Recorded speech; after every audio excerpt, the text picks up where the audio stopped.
Hello students, welcome back to my channel. Vishal Gupta आपका teacher. कैसे हो आप सब स्टूडेंट्स? इस वीडियो में मैं आपको क्लास 11th का जो सब्जेक्ट है अकाउंटेंसी का, उसका chapter special purposes books, other books, जिसको कि हम सब्सिडरी बुक्स भी बोलते हैं, वो कराने जा रहा हूँ। तो गाइस स्टार्ट करते हैं सबसे पहले कि सब डिवीजन ऑफ जर्नल क्या होता है। इसमें बेटा होता है स्पेशल जर्नल्स और एक होता है जर्नल प्रॉपर। इसको दो कैटेगरीज में बांटते हैं। ठीक है जी, जैसा कि हमने पिछले चैप्टर में भी पढ़ा था कि स्पेशल जर्नल्स में बनते हैं cash book, purchase book, sales book, purchase return book and sales return book. ठीक है बच्चों? ठीक है, तो चलो अब हम आगे बात करते हैं इसके बारे में कि परचेज बुक क्या होते हैं। एक एक करके हम सारी बुक्स के बारे में बात करेंगे और उसके बाद बाकी क्या बनेगा फिर जर्नल प्रॉपर। तो परचेज बुक क्या होती है बेटे? Purchase book is that book is a subsidiary book in which only credit purchase of goods, that is goods in which the firms deal or uses for manufacturing goods are recorded। इसमें किसी भी तरह की cash purchase या asset की purchase चाहे credit पे भी हो वो रिकॉर्ड नहीं होती। ठीक है जी, सिर्फ सामान जो बिजनेस जिसमें डील करता है, चाहे वो रॉ मटेरियल के फॉर्म में है या फिनिश गुड्स है जो ट्रेडिंग करते हैं, ठीक है, सिर्फ वही रिकॉर्ड होता है। ओके, तो चलो अब हम आगे बात करते हैं इसके फॉर्मेट की। परचेज बुक का फॉर्मेट बेटा कैसा होता है ये देखिए। सबसे पहले एक कॉलम आता है डेट का, उसके बाद पर्टिकुलर्स का, फिर इनवॉइस नंबर का, लेजर फोलियो, डिटेल्स, उसमें परचेज का अमाउंट अलग कर देंगे, input CGST, input SGST, input IGST और टोटल। ठीक है बच्चों, तो ये इसका फॉर्मेट होता है परचेज बुक का। ओके, तो ये जैसे कि आपको पता है ये क्रोनोलॉजिकल ही हमें बनाना पड़ता है। हाँ, इंपॉर्टेंट नोट क्या है इसमें, वो ये है कि the amount of purchase to be recorded in the purchase book is always arrived at after deducting trade discount. Purchase की जो भी फिगर रिकॉर्ड करनी है वो ट्रेड डिस्काउंट माइनस करने के बाद ही रिकॉर्ड करनी है। दूसरा इंपॉर्टेंट पॉइंट क्या है बच्चे? फ्रेट काटे charges are incurred on purchase of goods.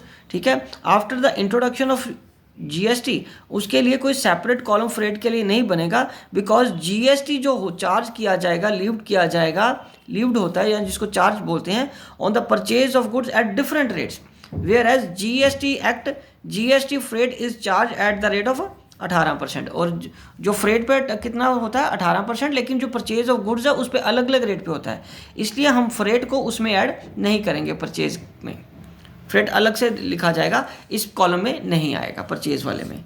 ठीक है बच्चों, चलिए अब हम आगे बढ़ते हैं। Difference between purchase book and purchase account.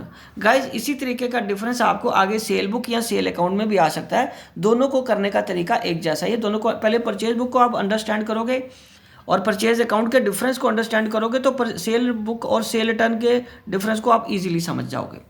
सो हम बात करते हैं purchase book. Purchase book is a part of journal, purchase account is a part of ledger. Purchase book is not divided into debit and credit side. Purchase account is divided into debit and credit sides.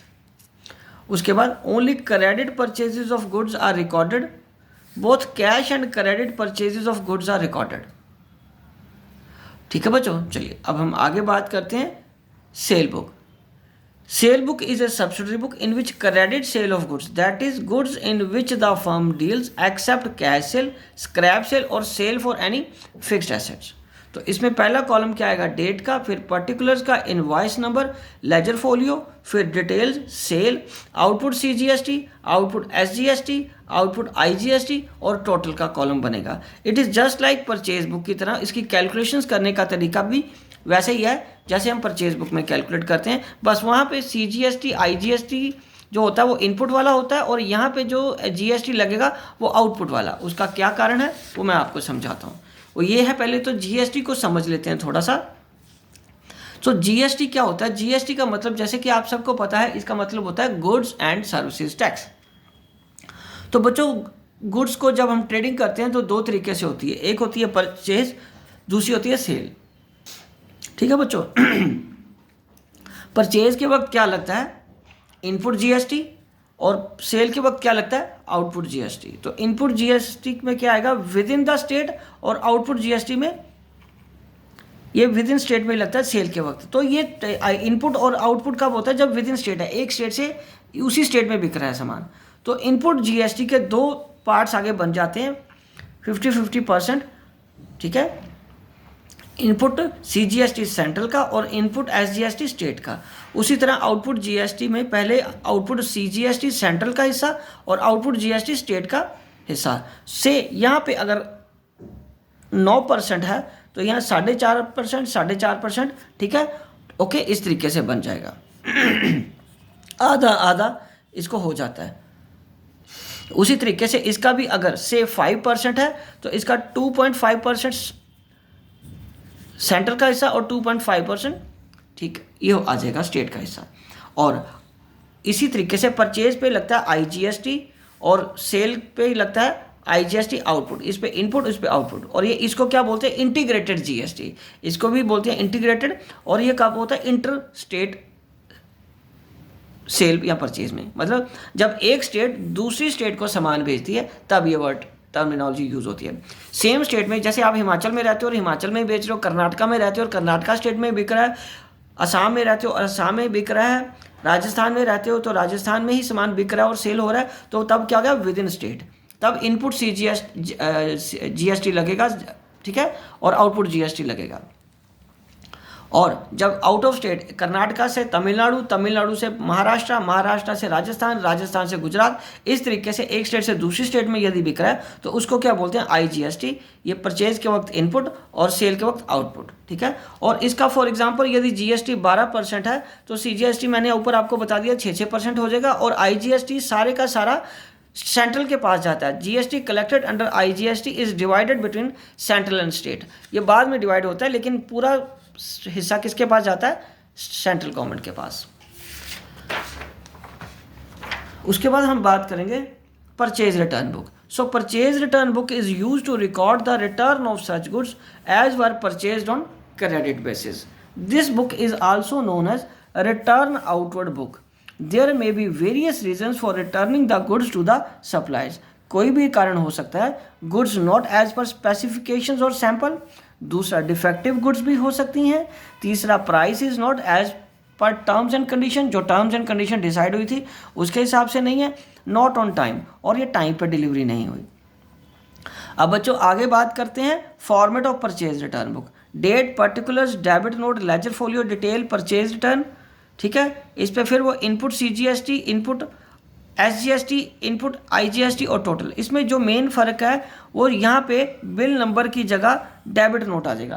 क्योंकि यदि आप purchase book देखो तो purchase book में यहाँ पे column क्या था? इनवॉइस नंबर, जिसको कि हम बिल नंबर भी बोल सकते हैं। ये इनवॉइस नंबर है और बाकी सारा फॉर्मेट सेम है। परचेज रिटर्न बुक में यहाँ पे डेबिट नोट नंबर आ जाएगा, ठीक है जी। जब हम सप्लायर को वापस करेंगे तो उसको एक डेबिट नोट इशू करते हैं, ठीक है बच्चे। वो हम आगे, मैं उसकी डेफिनेशन में आपको लिखा रहा हूँ, ठीक है। पहले हम इसकी बात कर लें। ओके, चलो ये फॉर्मेट समझ लग गया ना बच्चों आपको?